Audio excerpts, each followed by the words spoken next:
Melati kuntum tumbuh melata, sayang merebah di pohon cemara. Assalamualaikum, mulanya kata, saya sembah pembuka bicara. Assalamualaikum warahmatullahi dan selamat sejahtera kepada semua rakyat Malaysia. Nama diberi Bakji X Watakullah bin Ibadallah. Wah, 2-3 kucing berlari. Apa lagi? Sambunglah Fazli. 2-3 kucing berlari. Mana nak sama si kucing yang tenang. Anda semua janganlah berlari. Pastikan anda bersama saya dan Fazli. Saya dan Fazli. Okey. Tahu nak kontikan nak pantun tu. Kan? Patut Sofia dan Fazli. Betul. Alamak kan. Okey, kita dah mulakan dengan pantun Sofia. Ya. Tapi apa yang menarik sebenarnya permulaan tadi tu bukan pantun. Tapi nama yang diberi itu Sofia. Ni kita cuba sebut nama dia lagi sekali. Kita cuba sebut ya. Oi, Bajis X Watakullah. Wah. Awak cuba. Okey, Baji X Watakullah Ibadallah. Kan. Lepas tu dia ada ramai adik-beradiknya. 7 adik-beradik. Ada 7 beradik dan Betul. di hadapannya dimulakan dengan Baji ataupun Baji. Ya. Baji ni kalau kita lihat dari segi pemahaman kita, kata nama ganti bagi Raden lah. Kan. Jadi saya percaya ayahnya yang memberikan nama kepada anak-anaknya ni ada maksud yang tersendirilah. Betul. Tapi kalau bercakap pasal nama ni Sofia kan, Sofia pernah dengar tak ada orang yang misal kata ada anak kan, anak kecil yang anaknya selalu nangis ataupun anaknya yang nakal. Okey. Dia terpaksa tukar nama untuk anaknya tu tidak menangis dan tidak nakal. Oh betul ke? Pernah dengar tak? Tak pernah. Tak pernah dengar. Ni kali pertama saya dengar, biasanya saya tahu bila kita sebagai bapa ni, kita akan ambil sedikit masa untuk kita betul-betul fikirkan nama tu sebab nama ni adalah melambangkan kepribadian seseorang tau. Mungkin Betul. kita berikan nama tu dalam satu masa hari nanti dia akan sebati dengan nama tu. Sebab nama tu mungkin ada nama apa? Maksud itu mungkin berani ataupun tenang ke dan sebagainya. Jadi inilah dia yang kita nak kongsikan. Saya rasa nama yang interesting ataupun nama unik seperti ini kan Fat. Boleh menjadi satu icebreaker tau. Betul. Bila kita dengar nama ni macam lain sikit kita apa nama apa asal-usul kita automatik jadi kawan, betul tak? Betul. Daripada nama itu sebenarnya kita boleh mewujudkan salam pengenalan. Ataupun kita nak ngoratkan seseorang tu. Ngorat? Contoh kan. Okey. Kita tahu nama dia pelik kan. Nama dia pelik kan. So macam boleh dapat nama dan sebagainya kan. Yeah. Tapi walaupun kita akan tanyakan sebentar lagi kepada Tuan Punya Badan lah bagaimana dapat nama dan sebagainya. Yang menarik juga akan kami berikan kepada anda sepanjang 1 jam ni di Malaysia hari ni Sofia. Betul. Antaranya kita akan bawakan sedikit sebanyak pengetahuan apakah itu Skandi Industrial di mana kita boleh memilih warna-warna yang semula jadi untuk mencantikkan ruangan rumah kita. Jadi ini adalah salah satu konsep yang kita memang dah biasa dengar di Malaysia tau. Yang dah boleh lihat sangat minimalistik, tidak terlampau extravagant, tidak terlampau mewah dan sebagainya, tetapi asas warna dan sebagainya menenangkan. Betul, memang menenangkan. Sebab mereka ni banyak menggunakan elemen-elemen semula jadi. Contohnya di kawasan persekitaran tu, di hall terutamanya, perabotnya adalah perabot berasaskan kayu kayan. Lepas tu dihiasi juga dengan tanaman-tanaman kan. Jadi ianya menghidupkan suasana. Rumah awak pun Skandi Industrial lah, bukan? Saya ikut dan dia sekarang. Ikut dan je, sama lah kita. Kan? Apa yang ada je. Yalah, tapi tak apa. Kita bawakan segmen tu pada hari ni sebab nanti kita boleh dapatkan idea lah kan. Kita boleh tiru dan sebagainya. Okey, di hujung nanti kita akan bersama dengan salah seorang artis yang mana terkenal juga kan. Dengan ceritanya artis ni pernah juga namanya itu di Indonesia, pasaran Indonesia sebab dia pernah menyertai pertandingan di Indonesia. Wow, dan bukan itu saja juga pernah menyertai lagu Cinta Kita. Ya, betul. Di TV3 tentunya dia ada lagu ataupun single terbaru untuk dinyanyikan dan dipendengarkan untuk kita semua. Kita bersama dengan Ahmad Adli. Okey Sofia. Jadi kepada anda semua terima kasihlah yang mana tengok Malaysia hari ini kan. Ini dah beberapa minggu dah kita bersiaran pukul 9.30 pagi. Minggu kedua. Kita pun masih membiasakan diri ya. Biasanya kita mula pukul 8 kan. Sekarang kita tercegat daripada pukul 8 untuk menanti saat-saat untuk kita menyapa anda semua di rumah. Semoga dalam keadaan yang sihat, bersemangat pagi ini dan kita akan bawakan antara sisi lain lah dalam kekeluargaan itu dengan nama yang unik. Bagaimana mereka menghadapi mungkin sedikit sebanyak ada cabaran ke tidak, Betul. ada cerita-cerita yang kelakar ke tidak dengan nama tu kan. Jadi ini yang kita nak raikanlah semangat kekeluargaan itu berdasarkan nama. Betul. Pada permulaannya saya rasa mungkinlah ada berlaku sikit macam ejek mengejek kan. Mungkin kita rasa macam touching lah Dini kan si ejek nama kita. Tapi apa yang saya baca lama kelamaan individu ini dah pun menerima nama tersebut. Aha. Dan jadi satu kebanggaan sebab dah tular kan dekat media sosial dan sebagainya. Okey Sofia, tempoh hari kan kita tidak berdua, kita bersama dengan abang long kita Eli Iskandar. Ingat tak dia makan nasi lemak tanglin? Yep. Kali ini kita bersama dengan Abang Ngah pula. Abang Ngah. Abang Ngah kini akan membawakan kita dari Jambatan Tamparuli ke Shah Alam dengan katanya dibawakan khas dari sana tanah Shah Alam ketika ini dan panjanglah barisannya line dia. Kita rasa Fatri dah bersedia. Okey, silakan Assalamualaikum Fatri.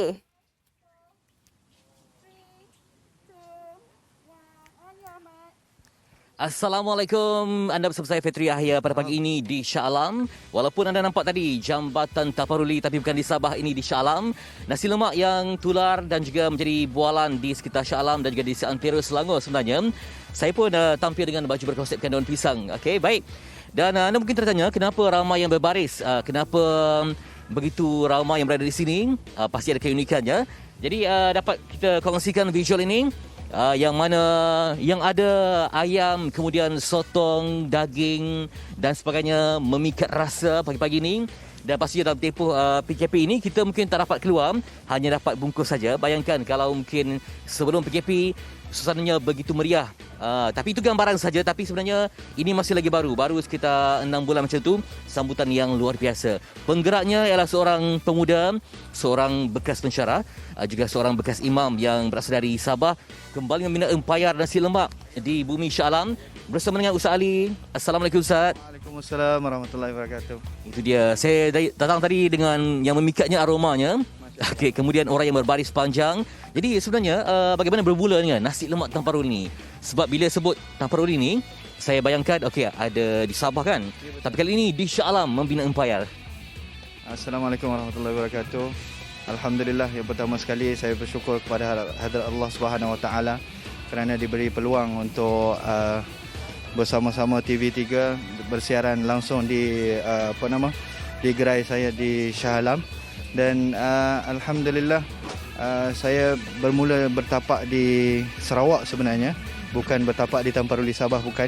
Tetapi lihat menu-menu di sini. Baik, sila. Saya bertapak di Samarahan Sarawak dan Kuching Sarawak. Saya ada 2-3 cawangan lah dekat sana. Dan alhamdulillah cuma saya berniaga dekat Shah Alam ni disebabkan isteri saya berpindah ke Shah Alam dan saya pun turut berpindah lah. Perniagaan saya pun terus saya tutup dekat sana, dekat Sarawak, dan saya terus berpindah ke Shah Alam dan start daripada awal balik lah dekat Shah Alam. Dan saya difahamkan petugasnya semua lelaki pada peringkat awal.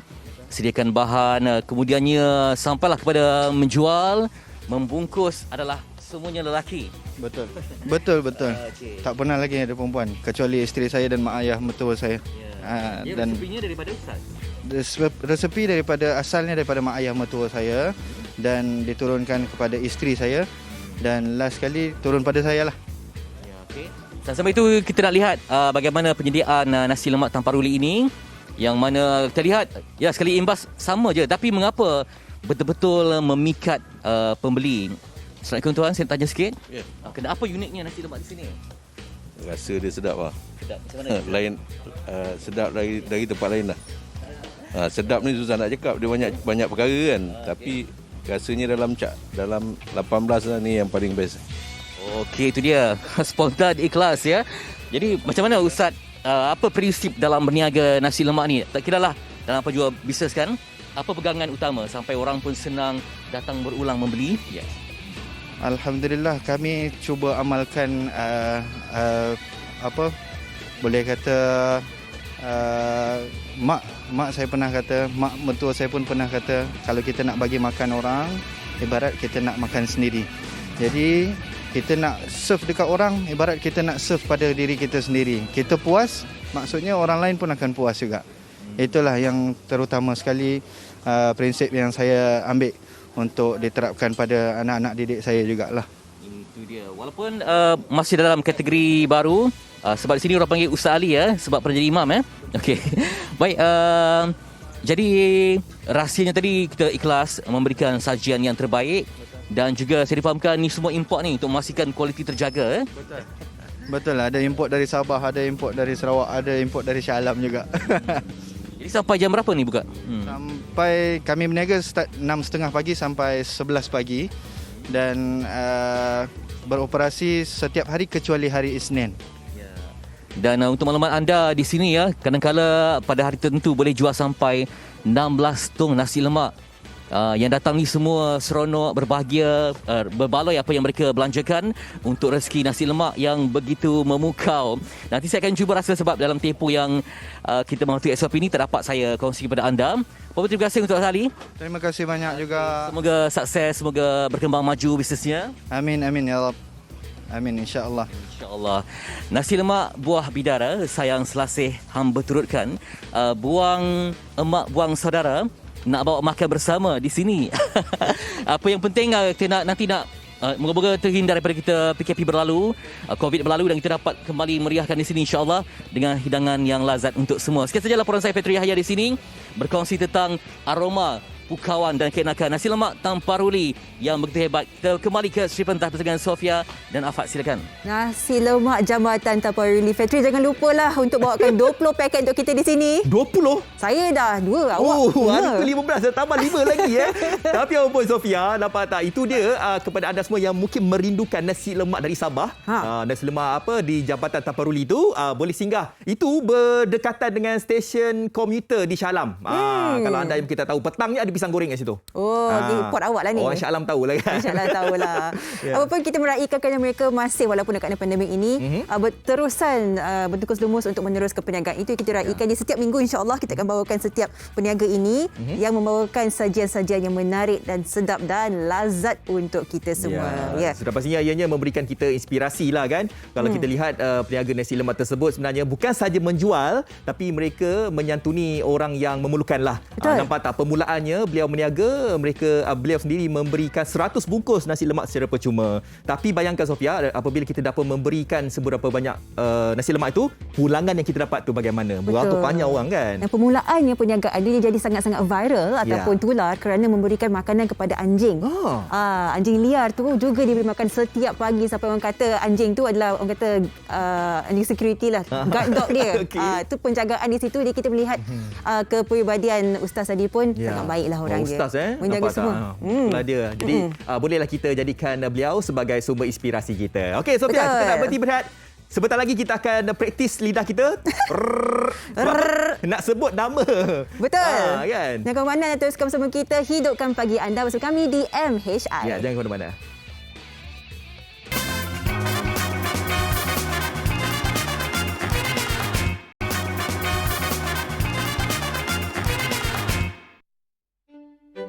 Hi, my name is Beji Bitaqwallah binti Ibadallah. Nama saya Bakji Atikullah bin Ibadallah dan saya anak yang ketiga dari 7 orang adik-beradik. Hi Malaysia, my name is Beji Atikotik. Hello, saya Beji Akoriyin binti Ibadallah. Nama saya Bakji Islami Latina binti Ibadallah. Ya, saya rasa anda semua yang berada dekat rumah, makcik-makcik, pakcik-pakcik semua kan, mesti macam la ilaha illallah namanya. Macam mana nak sebut terbelit-belit ni. Semalam masa kita meeting MHI kan, nampak saya terfikir ini tau.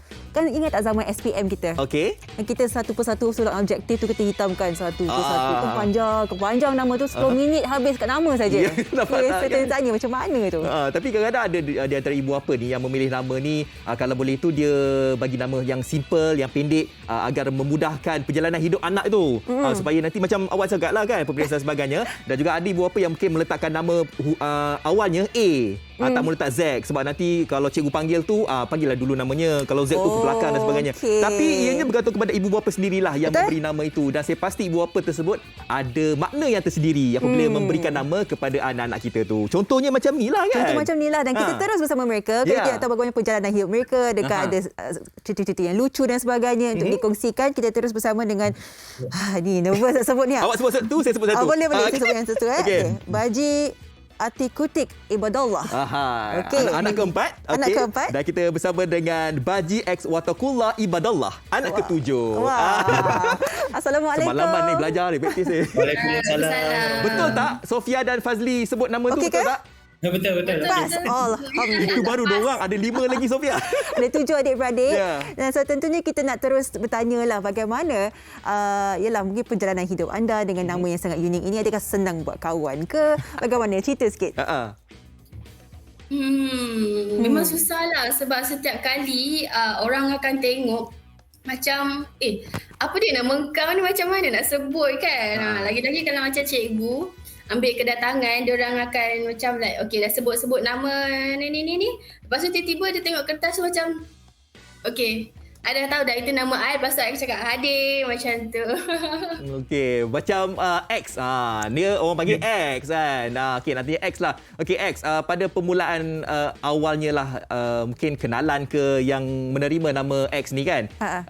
Ada tak macam yang unsur-unsur ejekan pada permulaannya masa kecil-kecil dulu kan? Dan pernah tak macam jumpa dengan ayah, kenapa ayah bagi nama saya macam ni? Kan saya dah kena ejek. Pernah tak ada momen macam tu, X?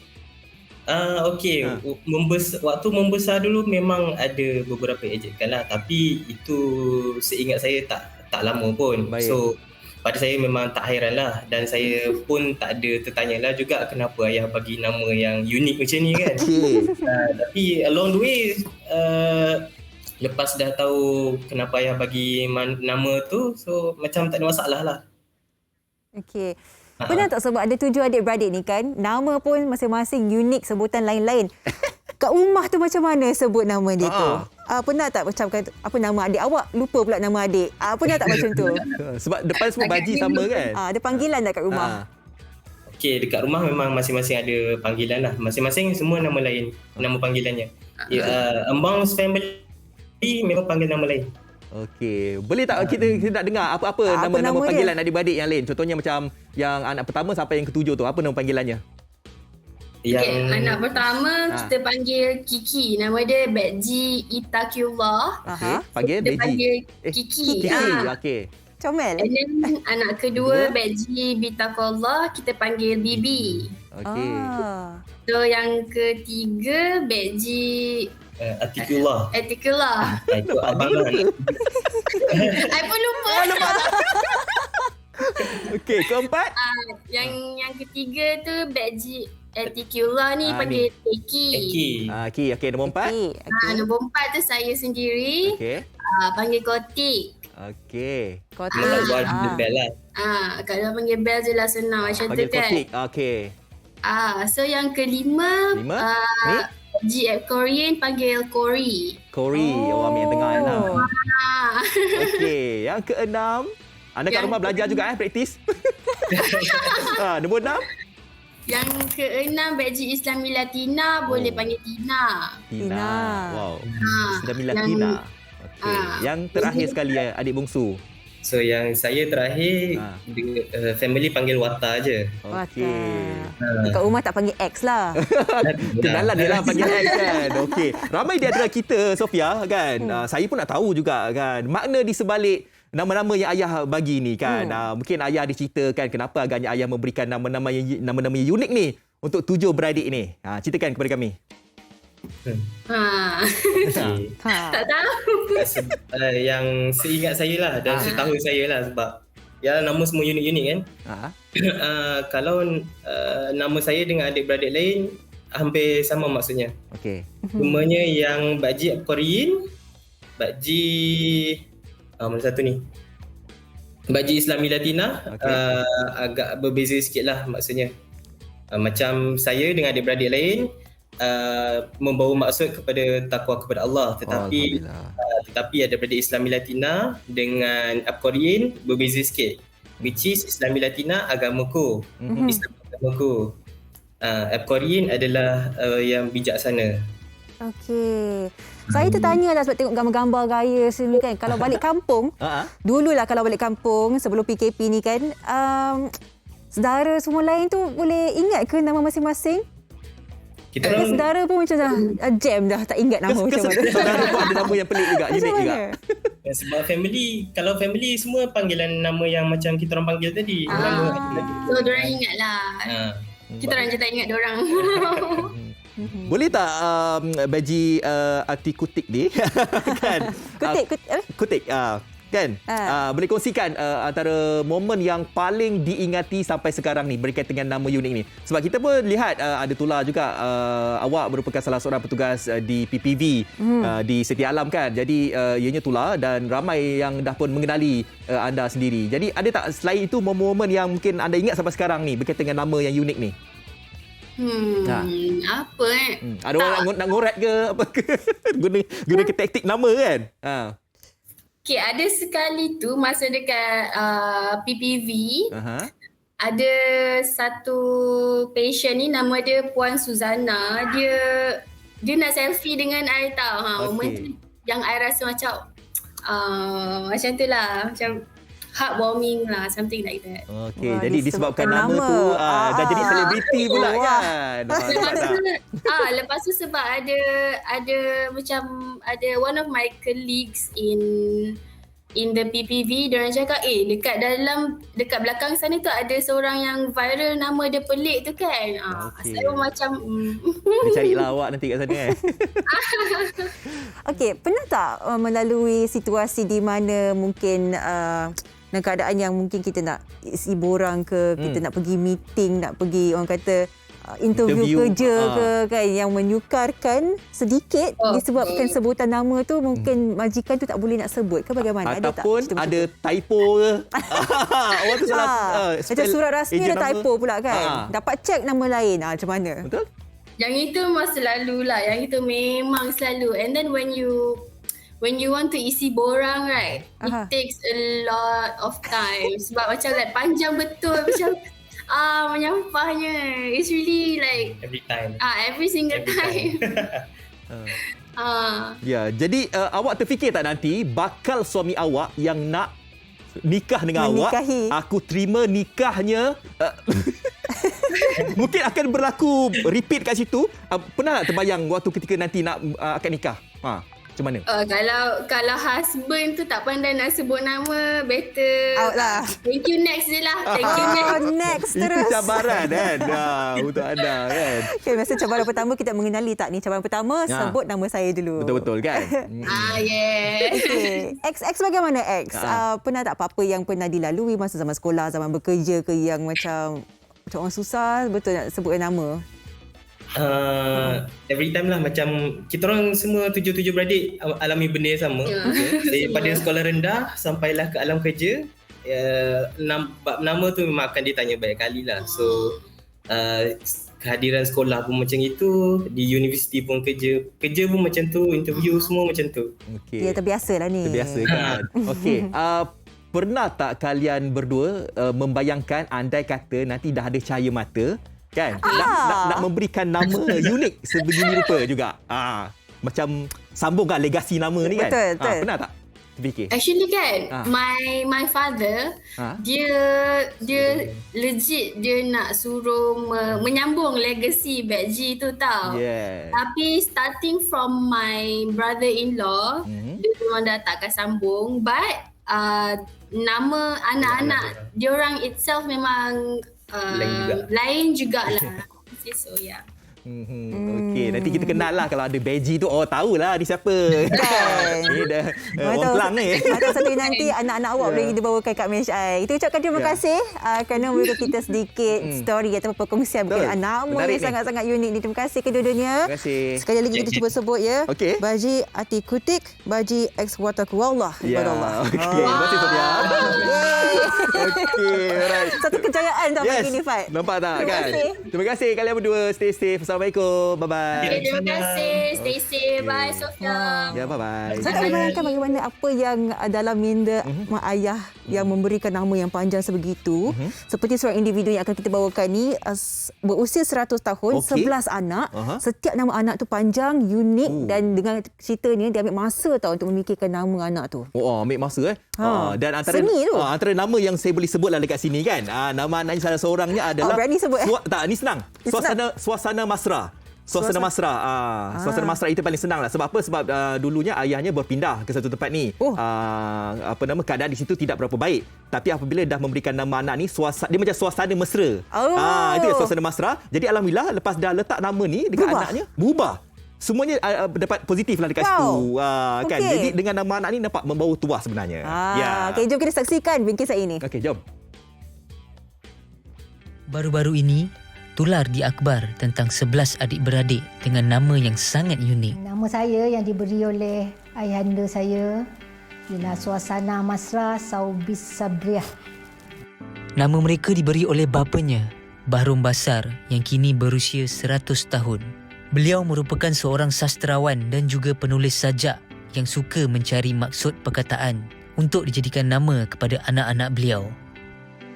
Walaupun sudah berusia 100 tahun, ingatan Bahrom masih kuat dan mampu untuk mengingati setiap kisah di sebalik nama anak-anaknya. Sesudah saya jadi orang perantau, hidupnya rasanya di kampung ni, orang baru, kehidupan baru. Hari itu tak jangka hari itu dia nak lahir. Pandang kiri, pandang kanan tengok. Rasanya mesra sangat. Banyak orang tengok. Semua suka, ada yang menangis. Suasana tu cukup mesra. Jadi dari Allah punya fikiran datang baca suratul Asri, ayat dia baca wal Asri, kita sambungkan balik kata suara dari luar, Suasana Masra Saubis Sabriah. Jadi cukuplah nama itu, bersabar dengan cara baik, dengan bagus, hidup dengan cara aman yang dosa. Suasana Masra Saubis Sabriah. Apabila kelahiran saya, suasana tu menjadi lebih mesra, dan daripada ayat yang bapa saya dapat watawa saubis sab, daripada ayat wa asri tu, hendaklah kamu beringat dan memesan dengan kesabaran. Tersebut pun seolah mengikut kepada diri saya yang memberi saya lebih kesabaran dalam menghadapi dugaan hidup ini. Setiap nama yang diberi ada makna tersendiri dan kejadian yang berlaku. Antara nama anaknya ialah Rasa Sanubari Asmarama, Suasana Masra Saubi Sabriah, Ayu Akbari Hasbiallah dan Manis Salam Muhibahati Amin Jaya. Semua cucu-cucu dan anak-anak, cicit-cicit ayahanda Bahrom pun diberi nama yang unik juga. Masing-masing pun mengambil nama sepena peristiwa dan mengambil nama yang baik-baik lah, seperti yang disarankan oleh ayahanda saya. Tapi taklah seperti nama yang ayahanda buat, lebih istimewa daripada nama-nama yang anak-anak dibuat lah. Macam maksud saya mengingatkan kembali nama-nama anak saya, banyak perasaan mengingatkan orang-orang masih hidup dan masih kerja. Hebatnya Encik Bahrom Basar ini melihat nama itu satu legacy tau. Dia ambil satu inisiatif mencari ayat Al-Quran untuk mencari pemahaman nama yang sangat cantik untuk setiap anak dia. Itulah dia. Dan salah satu lagi saya rasa yang menarik juga, Pakcik Bahrom ni dah berusia 100 tahun. 100 tahun. Nampak tak? Masih lagi sihat, dan kita doakan semoga Pakcik kekal sihat, bertenaga lah, insyaAllah. Okey, baik. Sebenarnya di sebalik nama-nama tu, saya percaya di sebalik nama, tarikh lahir tu, ada rahsia tersendiri dari rahsia Allah. Apa tu? Rahsia tersendiri daripada Allah sebenarnya. Okay. Macam saya sebut tadi kan, kalau misalnya kata sesebuah nama tu kan, ianya menunjukkan kepribadian seseorang itu kan.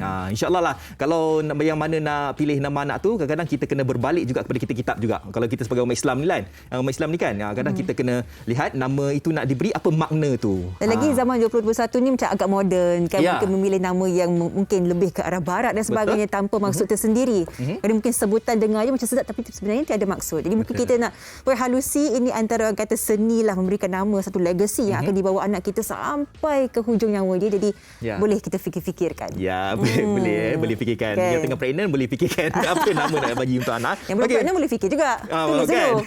Okey, sebenarnya kita dah berhenti berehat. Sebentar lagi kita nak bawakan untuk anda. Ini kalau anda yang sukakan dekorasi-dekorasi ni, yang nak dapatkan idea-idea ni, okey, kejap lagi di MHI kami akan bawakan untuk anda semua. Jadi jangan ke mana-mana, okey?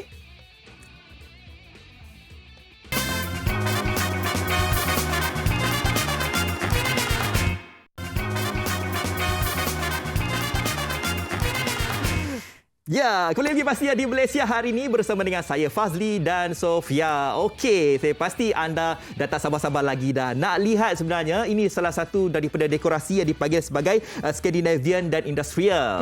Ya, macam mana Sofia? Dan so, tentunya kita melihat kalau kita budaya rumah kita ni biasanya macam padat, kita dengan kerawang, dengan perabot besar dan sebagainya. Jadi ini antara minimalism ataupun ciri-ciri minimalistik yang boleh kita praktikkan lagi hidup kita macam sekarang ni agak sukar, kita macam berkecamuk sikit minda kita. Mungkin sedikit sebanyak perubahan di ruangan rumah kita itu boleh memberikan feedback ataupun sedikit sisi positif untuk kita juga. Jadi mari kita saksikan dahulu dekorasi Scandi Industrial. Okey, jom.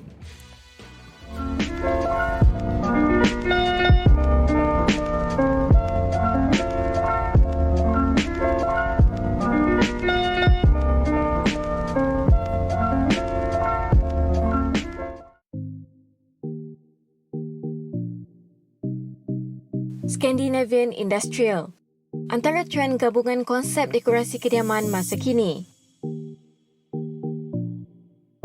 Rekaan bertona warna semula jadi ini menjadi pilihan Muizzah Abdul Rahman yang menata hias kediamannya di Nilai Negeri Sembilan.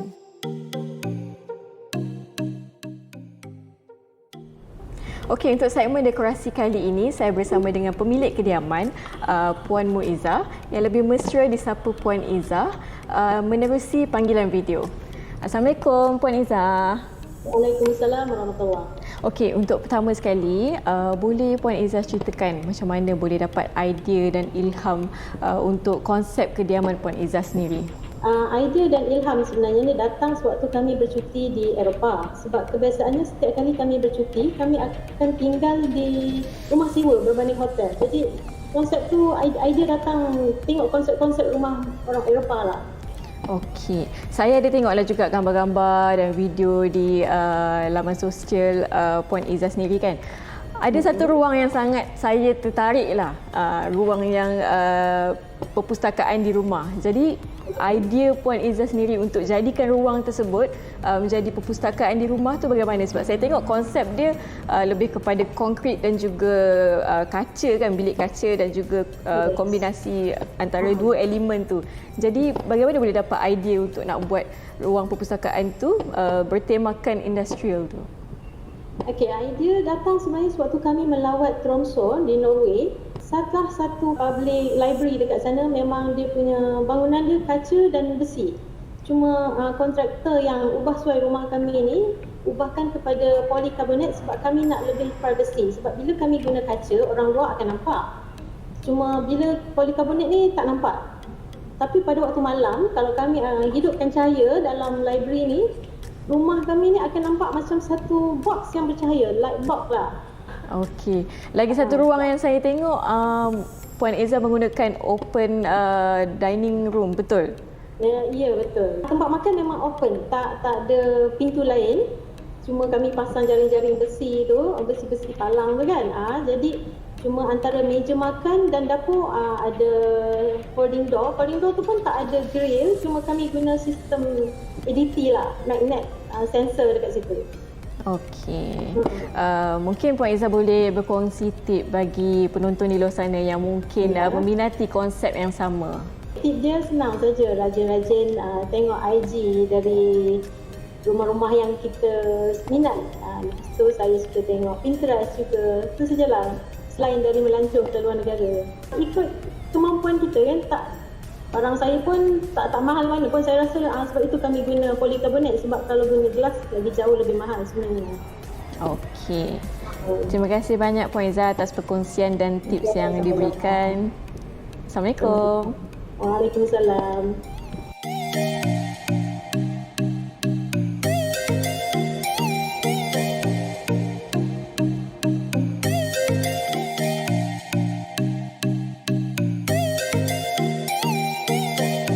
nampak tak betapa tenang, orang kata cerah saja bahagian rumahnya kan. Inilah di antara inspirasi Puan Muizzah ni. Kalau kita fikir kita ni tak ada, kadang tak ada seni, orang kata tak ada seni nak tengok perabot colour ni ke, warna ni, nak matchkan, nak gabungkan bagaimana. Tapi mudah saja kita dapatkan inspirasi dari Instagram, TikTok pun dah mencukupi sebenarnya. Betul. Dan dekorasi ni saya rasa banyak diterapkan di bangun dululah, di bangunan-bangunan komersial, di kafe, tapi sekarang pejabat. ni pun pejabat kan. Sekarang ni dah ramai dah di antara kita yang membuatnya di rumah kan. Tapi itulah dia, lain orang lain cita rasanya. Betul. Kan. Tapi ada di antara kita yang macam sukur tahun ni nak design macam ni. Kan. Betul. Tapi kalau ikutkan setahun tukar-tukar, banyak bajet nak keluarkan. Saya rasa dah 5 tahun sesuai kot kan. Kan setiap tahun nak tukar perabot susah lah. Susah juga kan. Kan. Tapi waktu-waktu pandemik ni kita kena tepuk dada tanya selera kan. Ianya kalau nak ubah dekorasi, duit pun penting juga kan. Kita kena tengoklah kita punya kewangan kita tu kan. Mengikuti bajet kita. Okey. Sofia, kita nak kongsikan ini dia. Kita nak bercakap tentang Nestle Vaccination Program. Kita sekarang ni pun dah banyak kali juga cakap tentang program vaksinasi kebangsaan kita ni pun makin lama ni makin menunjukkan pendaras yang positif. InsyaAllah hujung bulan nanti kita dapat mencapai insyaAllah lah 50%. InsyaAllah. Dan untuk menggalakkan lebih ramai lagi untuk mendapatkan vaksinasi anda, Nestle Malaysia telah melancarkan kempen ganjaran vaksin menawarkan voucher RM20 kepada 25,000 pemenang bertuah. Okey, dan ianya bertujuan untuk menggalakkan rakyat Malaysia semua ni lah kan untuk anda mendaftarkan diri dalam program vaksinasi di aplikasi MySejahtera. Okey. Betul. Dia berganding bahu untuk mendapatkan vaksinasi dan membantu sahabat Barisan Hadapan demi kebaikan keluarga dan negara. Jangan kita degil lepas ni. Kalau boleh kita semua dapatkan vaksinasi untuk capai imuniti kelompok itu supaya satu hari nanti kita tak perlu lagi diselubungi dengan perkataan COVID-19 ini. Dah penat dah. Benar kan? Okey. Dapatkan vaksinasi. Jom kita saksikan paparan ini terlebih dahulu. Daftar untuk vaksinasi dan berpeluang memenangi voucher Nestle bernilai RM20. Kunjungi laman web Nestle tertera. Tertakluk terma dan syarat. Bersama kita berganding bahu hentikan wabak ini. Vaksin dapat RM20. Kan? So why not? Ya, betul ambilkan lah, kan? saja. Tapi itulah dia, kalau kita bercakap tentang program vaksinasi ini kan, kita kena buka aplikasi MySejahtera. Kan, buka aplikasi MySejahtera nak tunjuk yang mana kita ni dah lengkap 2 dos. Kan. Sekarang ni kan bermula Selasa tempoh hari 10 hari bulan kan. Semalam kan. Dah ada kelonggaran sedikit. Untuk anda semua yang dah pun melengkapkan 2 dos. Jadi anda boleh rentas daerah, boleh makan dekat kedai dan sebagainya. Bestnya dine in. Rindulah dine in. Itulah rindu dine in. Tapi ada juga segelintir pada pihak yang kata macam hold dulu dan sebagainya kan, takutlah benda ni menular sebab ada di antara kawasan-kawasan di fasa 2 sekarang ni menunjukkan trend yang meningkat. Jadi kita risaulah kalau ada kita yang makan kat luar tu, takutlah program takutlah nanti kes ni akan naik. Ini producer cakap program, masih kita cakap program pula kan. Kita nak klase-klase baru disebabkan oleh kelekaan kita. Betul. Dan menyebut berkenaan 2 vaksinasi dan mendapat sijil digital itu, kita dah sampai dari meja medsos di mana Fat kita dah melihat antara mereka yang tak bertanggungjawab dah muncul dah. Itulah dia, sebab kadang-kadang orang yang nak menipu ni licik tau Sofia kan. Ada je cara mereka nak menipu dan sebagainya. Kita nak bercakap tentang sijil digital palsu ini. Kan? Sudah diwujudkan dan difahamkan dijual pada harga RM15 sahaja. Saya tidak faham mengapa ada satu pergerakan seperti ini di mana kita masih berdepan dengan situasi yang sangat menyukarkan kita semua, khususnya bagi Barisan Hadapan. Bayangkan kalau semua orang ada segelintir yang nombor agak besar mengambil atau menggunakan sijil digital palsu ini, bagaimana pihak berkuasa nak meneliti dan bagaimana kita nak menjaga pergerakan mereka, Fad? Betul. Sebab itulah sebenarnya ada di antara peniaga dan sebagainya, mereka ni menyuruh agar kita ni print lah kan untuk dapatkan sijil ni supaya senanglah pergerakan masuk ke premis dan juga ke mana-mana kan. Tapi baru-baru ini ataupun pagi tadi pun ada juga kenyataan yang dikeluarkan kepada anda semua yang ingin merentas daerah kan, ataupun yang nak mungkin berjumpa dengan pasangan jarak jauh, yang nak jumpa anak-anak di bawah 18 tahun. Digalakkan apa Sofia? Digalakkan untuk bukan sahaja menunjukkan sijil digital anda di laman MySejahtera, tetapi juga kalau boleh ambil inisiatif untuk pergi kepada polis, dapatkan surat kelulusan pelepasan pergerakan rentas daerah dan negeri sebagainya supaya ini memudahkan perjalanan anda. Bukan apa, kita boleh bayangkan ramai yang akan berpusu-pusu. Kita harap tak berpusu lah, tapi kalau ramai, ini memudahkan supaya tidak mendatangkan komplikasi disebabkan ada sijil digital palsu ni. Jadi tolong inilah antara perancangan perjalanan kita. Jadi mungkin ada di kita yang macam kata okey tak nak palsu dan sebagainya, buka aplikasi MySejahtera, jadi polis tu tengok depan-depan kan. Tapi anda bayangkan berapa lama masa yang diperlukan. Betul. Nak buka aplikasi MySejahtera, nak scroll, nak lihat satu persatu. Bayangkan dekat belakang tu dah begitu banyak panjang dan sebagainya. Sebab itulah kerajaan sebenarnya akan mengeluarkan sijil digital ini. Tapi yang tak bestnya ada yang tak bertanggungjawab ni mengeluarkan sijil palsu. Tapi sekarang ni dalam masa sama sekarang ni kita kena lihat peringkat kajian lagi yang nak pastikan bahawa sijil itu nak tahu tulen ataupun tidak sekarang ni. Dan mungkin persoalan yang sangat besar ini pada ketika ini, adakah sebenarnya elok untuk kita membuatkan banyak lagi pelepasan sedangkan disebabkan inilah pelepasan yang diingini, nak dine-in, nak pentas daerah dan sebagainya, ada permintaan untuk sijil digital palsu. Ini mungkin antara perancangan kerajaan yang perlu diperhalusi juga untuk keselamatan kita semua. Okey, apapun kita akan berehat seketika. Sekembalinya kita akan bersama dengan rakan artis yang baru menempa nama dalam industri tanah air kita. Jadi anda jangan ke mana-mana.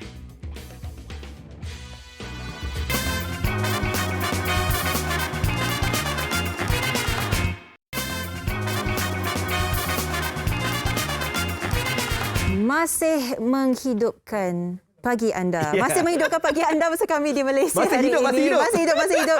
Sofia dan Fazil menemani anda dan kita ada satu yang diwawarkan khas untuk anak-anak kecil yang berbakat, Fat. Wah, itulah dia. Kalau anda lihat waktu pandemik ni kan, duduk kat rumah dan sebagainya, tengok anak-anak kita ni suka sangat menyanyi kan. Jadi apalah salahnya kalau anda kembangkan bakat anak anda itu dalam program Idola Kecil. Okey. Jadi adik-adik semua yang berminat, yang mempunyai suara yang sedap dan juga boleh menari, yang tak gentar lah, kayaknya tak malu dengan kamera dan sebagainya. Ini berita baik untuk anda. Idola Kecil kini kembali. Jika adik-adik warga negara Malaysia berusia di antara 8 hingga 12 tahun dan memenuhi syarat-syarat, jom sertai sesi uji bakat Idola Kecil 2021 mulai 1 hingga 22 Ogos ini. Muat naik video uji bakat adik-adik ke www.extra.com.my/idolakecil2021. Jangan lupa minta izin mak ayah dulu. Betul. Sebab apa? Sebab kadang-kadang kalau kita masuk apa semua ni, kena minta izin daripada ibu apa dululah kan. Jadi kepada anda semua yang ada anak yang berbakat tu, apa salahnya untuk kita menyertai Idola Kecil. Boleh menyanyi, boleh menari, mengacara tak pasti lagi. Boleh jugalah. Boleh juga ke? Asalkan ada bakat, ada muat naik video anak-anak anda. Itu yang kita raikan zaman 21 ni, ada pandemik ni, why not kita menggilapkan lagi bakat mereka. Betul. Okey, kita bercakap tentang program reality kan, Idola Kecil kan. Okey, salah seorang pada selebriti ini, artis ini pun menyertai program yang dinamakan sebagai Lagu Cinta Kita 2 baru-baru ini dan tentunya beliau masih kini memberikan karya untuk kita semua, untuk peminat-peminat dia yang baru ni lah. Kan? Betul. Ya. Jadi Ahmad Adli ni sebenarnya mempunyai bakat yang begitu besar sekali. Kan? Okey, kita terus saja nak bersama dengan Adli. Assalamualaikum. Selamat pagi. Adli. Hai Adli. Waalaikumsalam. Mana Adli? Hello. Adli di mana? Hai Adli. Hai. Itu dia. Apa khabar? Hai. Okey.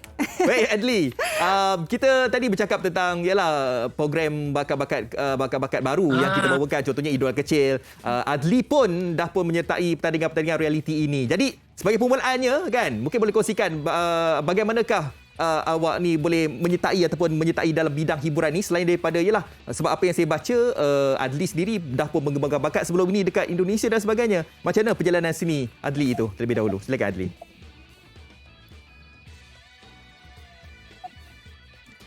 Saya ada rasa sedih. Sebenarnya saya starting daripada Instagram, YouTube. Hello, dengar? Ya, dengar. Silakan Adli. Teruskan. Sebenarnya saya starting dulu daripada Okey. Sebenarnya saya dulu starting daripada Instagram, YouTube, dulu Twitter lah pada zaman 2017. So daripada situlah saya macam dapat pengikut daripada Instagram tu, sebab banyak buat cover dekat Instagram time tu kan. So orang suka lah kot. Wow. Tapi Kak Adli, berbeza tau pentas laman sosial, Instagram sebagainya berbanding dengan pentas sebenar di mana kita betul-betul merasa kegairahan persembahan dan sebagainya. Jadi bila Adli dah mula ke pentas persembahan secara live dan sebagainya, bagaimana perasaan tu Adli? Ada macam rasa canggung ke? Alamak, banyak juga kena belajar ni. Bagaimana Adli?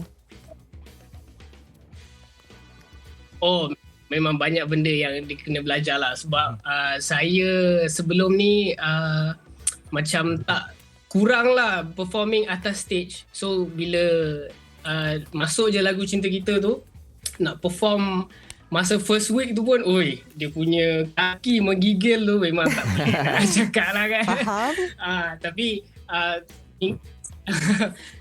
minggu-minggu kita belajarlah benda-benda baru kan, dapat dorongan daripada Abang Ajai. So kita banyak bertanya lah kat situ.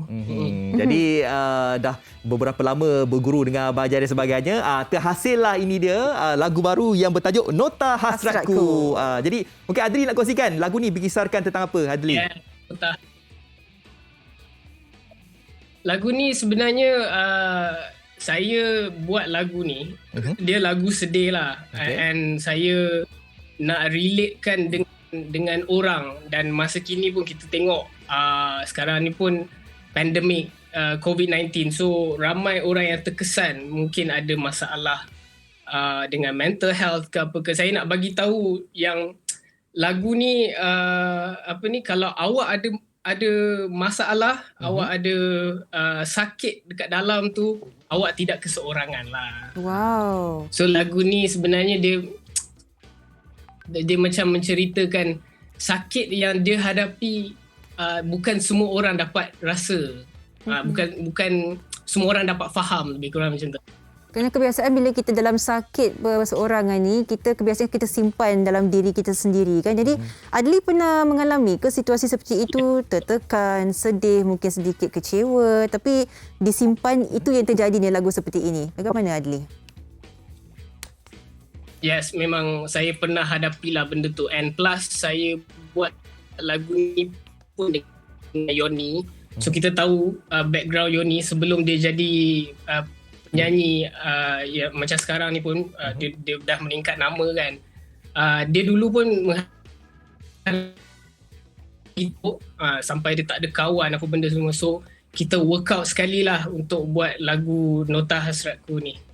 So kita ceritakan pengalaman-pengalaman kita dalam lagu. Sekali kan. Ya, kadang-kadang kita nak menterjemahkan sesuatu perkara itu menerusi lagu kan. Okey, Adli boleh kongsikan tentang, kalau ikutkan untuk rangka promosi sekarang ni, pandemik ni agak susah juga kan. Dekat YouTube bagaimana? Dah ada music video ataupun lirik video dan sebagainya, Adli? Sekarang ni memang ada lirik video saja dulu di YouTube, sebab kita nak buat music video pun tak boleh nak shoot betul-betul shoot kan. So kata kita keluarkan lirik video dululah, and dekat all streaming platform semua dah ada dah, korang boleh dengar. Tapi kita tak nak dengar kat streaming platform lah, sekarang kita dengar live daripada Adli. Boleh dengarkan Adli nyanyikan sedikit pub chorus ni untuk Nota Hasratku. Silakan. Sekejap, saya nak kena ambil mic. Tak payah. Tak payah mic, suara sedap. Silakan Adli. Okay. Biarkan aku terluka, biarkan aku tersiksa, kau tak perlu ambil tahu apa yang telah ku lalu. Macam tu. Ini kalau anda yang lirik itu malam-malam tengah malam nak tidur, pejam mata, dengan Adli nyanyi ni, lena lah. Nyenyak kan. Merdu saja. Okey Adli, apa kata-kata terakhir mungkin nak dikongsikan bersama dengan peminat-peminat Adli, ataupun ialah untuk mereka, supaya mereka dapat dengarkan lagu ini. Silakan Adli. Agak-agak macam tu.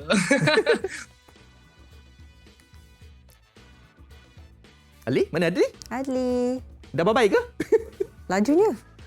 Alamak, tak sempat nak cakap. Tapi kita sempat dengar dia nyanyi, sempat dengar dia bercakap, cukuplah. Kita harapkan terbaik untuk Adli. Betul. Semoga terus berkarya lah, walaupun dekat dalam pandemik. Untuk artis-artis baru ni agak sukar, tetapi mampu juga untuk memberikan karya yang kata menyentuh jiwa juga lah. Betul. Macam Adli sebutkan tadi lah, sebab sekarang ni ramai di antara kita yang mungkin pandemik ini tertekan.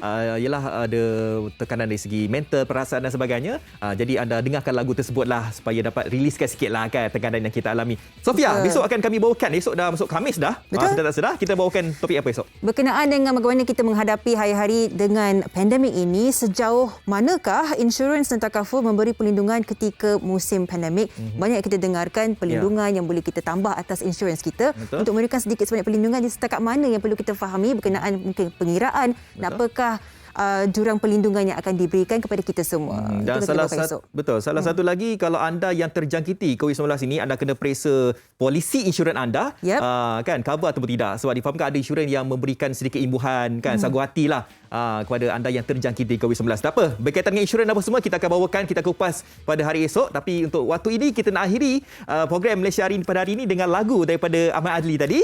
Betul, Ahmad Adli yang berjudul Nota Hasratku. Semoga anda kekal positif, bersemangat dan menghidupkan pagi anda dengan banyak lagi pengisian di Malaysia hari ini. Saya Fazli Fuad. Saya Sofia Nur Jumpa lagi Salihatun. nanti. Assalamualaikum. Bye-bye.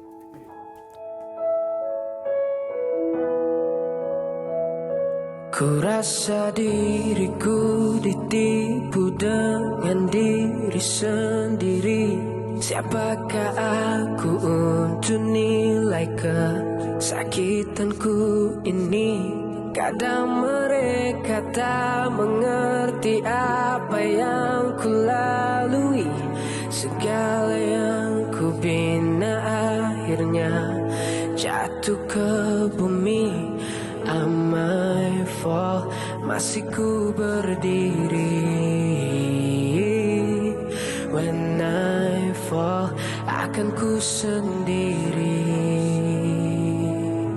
Biarkan aku terluka, biarkan aku tersiksa. Kau tak perlu ambil tahu apa yang telah ku lalu. Ceritaku bagai bukti untuk diriku sendiri. Jika ku jatuh diuji, adakah engkau di sisi? Am I fall, masih ku berdiri. When I fall, akan ku sendiri. Aku memanggil namamu dengan harapan kau tunggu. Adakah kau mendengarku? Panggilan yang tak berlagu. Kehidupanku dipandu dengan cerita yang palsu.